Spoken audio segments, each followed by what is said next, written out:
Item है और एक आइटम क्या है ही नहीं, तो ये कहलाएंगे क्या, सब वायरल एजेंट्स। सबसे पहला सब viral agent is called as viroids. क्या बोलोगे इसको, वायरॉइड्स।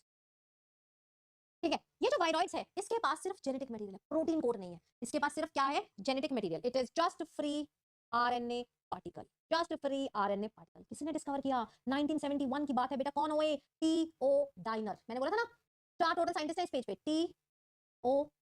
डाइनर। ठीक है, इन्होंने नया इन्फेक्शियस एजेंट डिस्कवर किया जो कि इन्होंने बोला स्मॉलर देन वायरस है। इन्होंने बताया था ऐसा इन्फेक्शियस एजेंट ढूंढ के लाया हूं दोस्तों जो कि वायरस से भी क्या है, छोटा है। छोटा क्यों है, क्योंकि सिर्फ आरएनए, बाहर का, अंदर से बाहर का कॉन्सेप्ट ही नहीं है। इसके घर में दरवाजे ही नहीं है, इसके घर में प्रोटेक्शन ही नहीं है यार।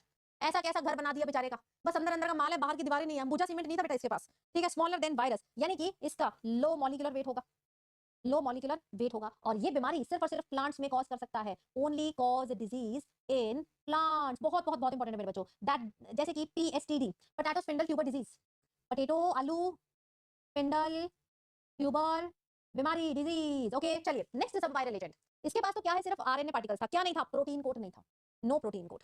अब जिसके पास प्रोटीन कोड होता है उस सब वायरल एजेंट को हम लोग बोलते हैं प्रियॉन, पी फॉर प्रियॉन बच्चों, P for prion, P for प्यार, प्यार नहीं प्रोटीन पार्टिकल यार। यानी कि इसके पास ओनली प्रोटीनेशियस पार्टिकल है, प्रोटीन का बना हुआ है, प्रोटीनेशियस इन्फेक्शियस पार्टिकल है ये। ठीक है, प्रोटीनेशियस इन्फेक्शियस पार्टिकल है, क्या नहीं है, न्यूक्लिक एसिड नहीं है। क्या नहीं है मेरे बच्चों इसके पास, न्यूक्लिक एसिड नहीं है।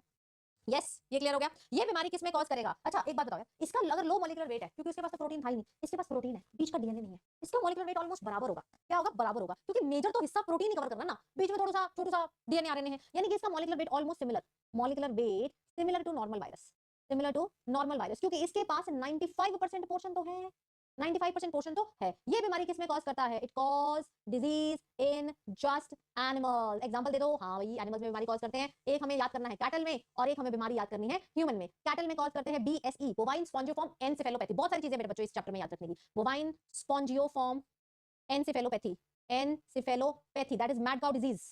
क्या बोलोगे इसको, मैड काउ डिजीज। अच्छा ह्यूमन में भी बेटा इसी टाइप का, क्रूज जेकब सिंड्रोम। ठीक है, क्रूज जेकब सिंड्रोम। ठीक है, अब इसमें बीमारी कॉज कौन करेगा, हम तो बोलते थे यार बीमारी कॉज करने वाला तो आरएनए डीएनए होता है, क्या लगता है कौन कॉज करेगा, यहाँ तो आरएनए डीएनए है ही नहीं।